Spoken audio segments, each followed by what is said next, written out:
will for sure inspire action in your first child. Yeah.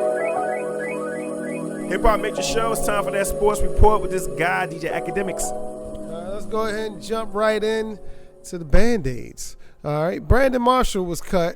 The New Jersey Jets, and people actually, well, I said the New Jersey Jets. It's actually, well, it is the New Jersey Jets, but they play in New Jersey. Yeah, they play in New Jersey, so they're technically the New Jersey Jets. But I mean, the New York Jets. Yeah. So he got the Band-Aid today, and what's the Band-Aid? The Band-Aid is he got cut. Oh yeah. Yeah, fired, dismissed, relieved of services. Got your last paycheck. It's coming in the mail. That's what he got today. But new to the analyst table, Steve Smith, ex-Baltimore Ravens. Ex-Baltimore Raven, ex-Carolina Panther, soon to be Hall of Fame, I'm sure, first ballot probably, said he saw some great potential landing spots, and the number one for him, he said, would be the best fit for him. What'd you think? You talking about Brandon Marshall? Yeah, Brandon Marshall.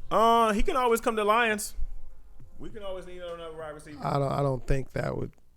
Nobody wants to go to no man's land. Why not? He played for the Jets. And he played for the Bears. He can come to Detroit. Which means he done learned his lesson. He ain't going to Detroit. Hey, man, whatever, yo. Anyway, he actually said Baltimore Ravens because of the depleted depth chart they have at wide receiver. That would be a great fit for him. Also, another one. They stated the top 5 landing spots for Adrain Peterson. What do you think they are? What would you think the number one place on his list would be? The number one place on his list would be New York. Number one place on my list would be Detroit because, as you know, our running game was some trash. You still trying to get somebody to go to Detroit? Yes. All right, so courtesy of NFL Mobile, ESPN, the number one potential landing spot for Adrain Peterson is right where he at, the Minnesota Vikings, because he's going to test the waters in free agency and find out ain't nobody trying to pay him like they is.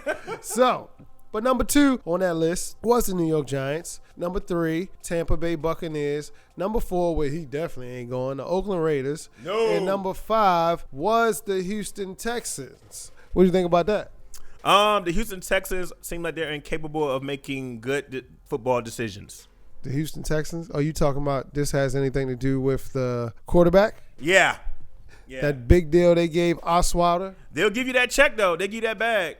I mean, it's Texas. Everything's big in Texas. I guess the check is big in Texas, They got too. Tony Romo right in their backyard. They don't even say they're going for him. Yeah, and they said Romo and Cousins, they're involved in some big deal that's about to go down. I'm just saying that also. But combine news. Chris Johnson's 40-yard dash combine record was broken today. Oh, word?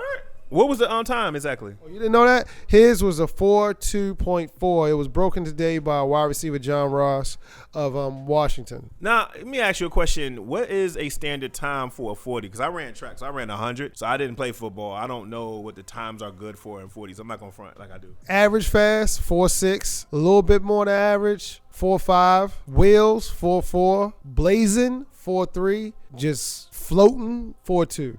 Best of the best. How long Chris Johnson had that record for? I believe it had to have been going for at least just about almost 10 years. I would say pushing 10 years. Does he get money for that? No, it's just a very well. You get money for it because if you break that record, you going to get every endorsement. Back then, now the rookies are capped. Back then, rookies was getting paid like $50 million out the gate. The highest paid person on the team was the rookie quarterback or the first round.